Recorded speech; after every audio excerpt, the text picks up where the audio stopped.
Hello and welcome back to another edition of the Medeek Wall plugin. My name is Nathaniel P. Wilkerson, and today I wanted to talk about a couple updates I've made to the in-wall column module, which is this module right here, or tool.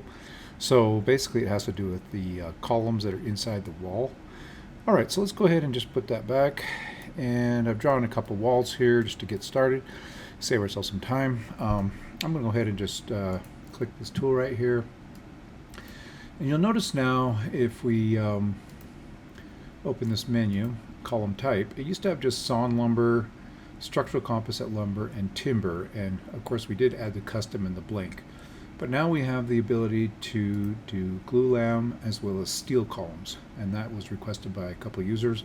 So let's go ahead and just start with a typical glulam column. Normally I think of these as beams, so I apologize if I call them a glulam beam instead of a glulam column, but yeah, it's kind of what I usually deal with. So anyways, let's go ahead and just drop one in here to get started. Alright, and then I'm going to switch up here and go to steel.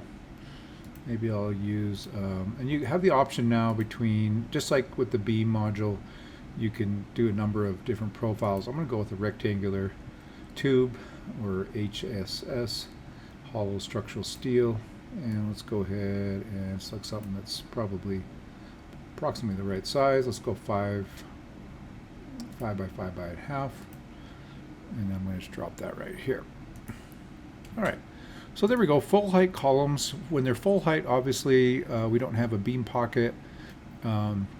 So it just goes up between the bottom and the top plates.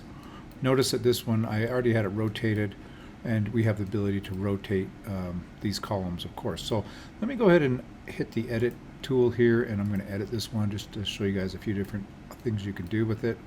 Just like all the other column options, let's go ahead and start with just let's try 86 inches here for the column height. We're going to create a beam pocket now. So now you notice you've got the king studs on both sides, and you've dropped the top of this column down into the wall, and now you can put a big beam out across there, held up by this.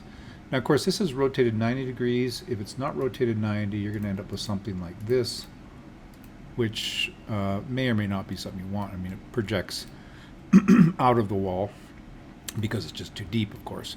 But that's the option you have. And then let's go ahead and let's change that back to 90. And then of course, like for instance, if this was a wall sitting on top of a floor, that might be sitting on top of a stem wall, typical construction, of course, you may want to project that beam so it's sitting on top of the stem wall itself. So then for that, you of course would set your vertical offset. Let's just say 14 inches, for instance, and it will drop that beam through the wall and down to where it rests directly bearing on the foundation, or something like that. So it gives you got all these options. You can adjust things just like you can with all the other types. The main thing I want to show you guys here is just that you have glulam beams now available as in-wall columns, and you also have steel. So with the steel, yeah, let's go ahead and edit this one as well. Go ahead and get that in the edit menu. No real need to rotate it because it's square, but we'll let's drop it down through the bottom there, and let's also drop it from full height. Let's just use 86. That's an easy number to remember. Okay, so now we create ourselves a beam pocket.